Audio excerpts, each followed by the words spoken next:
Hello everyone. आज की video में मैं स्टार्ट कर रही हूँ VSEPR थ्योरी, जो कि अगेन अगर हम एग्ज़ाम पर्पज़ से बात करें तो बहुत इंपॉर्टेंट है। पोस्टुलेट्स जो हैं वो ऐसा डायरेक्टली नहीं पूछे जाएंगे, लेकिन हाँ आपसे पोस्टुलेट की एप्लीकेशन ज़रूर पूछी जाती हैं एग्जाम्स में, whether it's a competitive exam और 11th और 12th। ठीक है, तो ये एप्लीकेशन इसकी बहुत इंपॉर्टेंट है। पहले मैं आपको पोस्टुलेट समझा देती हूँ, देन हम एप्लीकेशन वाले पार्ट पर आएंगे। ठीक, तो वैलेंस VSEPR थ्योरी जो है उसका अगर हम फुल फॉर्म देखें तो वो क्या है, valence shell electron pair repulsion theory. As the name suggest valence shell electron pair, यानी कि वैलेंस शेल में जो इलेक्ट्रॉन पेयर हैं उनमें जो रिपल्शन होता है उस पर बेस्ड ये थ्योरी दी गई है। ये थ्योरी दी थी हमें जिलेस्पी और नेहम ने, और इन्हीं के नाम पर ये थ्योरी जानी भी जाती है। राइट, पोस्टुलेट्स जो हैं वो ये हैं कि ये जो थ्योरी है आपको सबसे पहले क्या बताती है, मॉलिक्यूल्स के शेप के बारे में बताएगी। मॉलिक्यूल्स के शेप्स के बारे में बताएगी। मॉलिक्यूल्स के शेप्स के बारे में कैसे बताएगी, मॉलिक्यूल्स कब बनता है, जब एटम्स का कॉम्बिनेशन होता है तब एक मॉलिक्यूल क्रिएट होता है। तो जो मॉलिक्यूल्स का फॉर्मेशन होगा उसमें जो सेंट्रल एटम होता है, सेंट्रल एटम के अराउंड जो वैलेंस इलेक्ट्रॉन पेयर्स प्रेजेंट होते हैं उन पर थ्योरी का बेस्ड है और उसका शेप बताता है। सेंट्रल एटम जो है उसके जो इलेक्ट्रॉन पेयर्स प्रेजेंट होंगे चारों तरफ सेंट्रल एटम के, वो अपने आप को इस तरह से अरेंज करते हैं ताकि जो इलेक्ट्रॉन पेयर्स हैं उनके बीच जो है डिस्टेंस मैक्सिमम हो जाए, इलेक्ट्रॉन पेयर्स के बीच डिस्टेंस मैक्सिमम हो और उनके बीच रिपल्शन जो हो वो मिनिमम हो। ऐसा कर क्यों रहे हैं, डिस्टेंस मैक्सिमम चाहिए किसके बीच, जो इलेक्ट्रॉन पेयर्स हैं कहाँ पर, सेंट्रल एटम के सराउंडिंग में, सेंट्रल एटम के चारों तरफ जो इलेक्ट्रॉन पेयर्स प्रेजेंट हैं उन इलेक्ट्रॉन पेयर्स के बीच में, ध्यान रहे मैंने इलेक्ट्रॉन्स नहीं बोला, इलेक्ट्रॉन पेयर बोला है, इलेक्ट्रॉन पेयर में डिस्टेंस जो है वो मैक्सिमम होनी चाहिए। और उनके बीच डिस्टेंस मैक्सिमम होने का कारण क्या है, ताकि उनके बीच रिपल्शन जो है वो मिनिमम हो जाए। रिपल्शन मिनिमम क्यों करना चाहता है इलेक्ट्रॉन पेयर, इसलिए करना चाहता है ताकि वो कहाँ पहुँच जाए, उसका मॉलिक्यूल स्टेबिलिटी एक्वायर कर ले, यानी कि स्टेबिलिटी पर पहुँच जाए। Correct, right. अब यहाँ पर एक क्वेश्चन ये आता है कि सेंट्रल एटम हम किसको कहेंगे, सेंट्रल एटम हम किसको कहेंगे।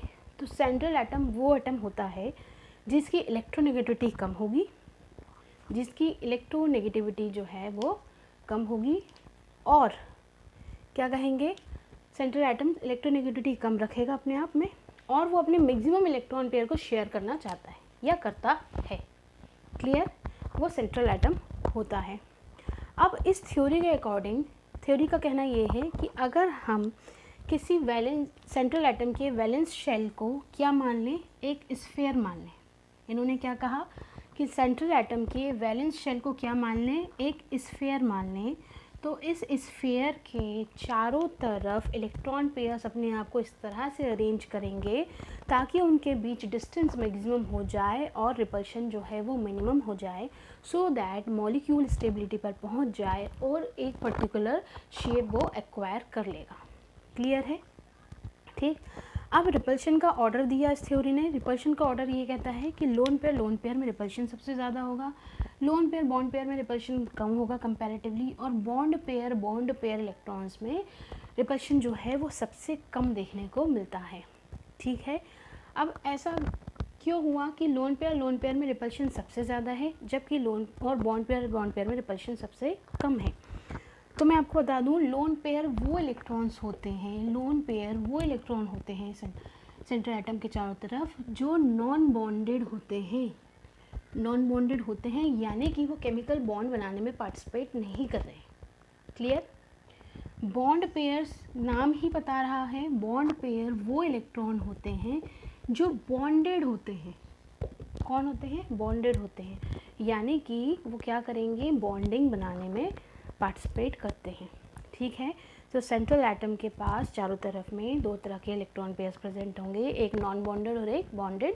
जो नॉन बॉन्डेड होंगे वो लोन पेयर्स होंगे और जो बॉन्डेड होंगे वो बॉन्ड पेयर्स प्रेजेंट होंगे। तो लोन पेयर में रिपल्शन सबसे ज़्यादा क्यों है, वो इसलिए है क्योंकि हम कह रहे हैं कि सेंट्रल एटम को हमने क्या मान लिया, कि स्फीयर मान लिया। अब इस स्फीयर में हमने क्या बोला, इलेक्ट्रॉन पेयर्स अपने आप को मैक्सिमम डिस्टेंस पर रखना चाहते हैं।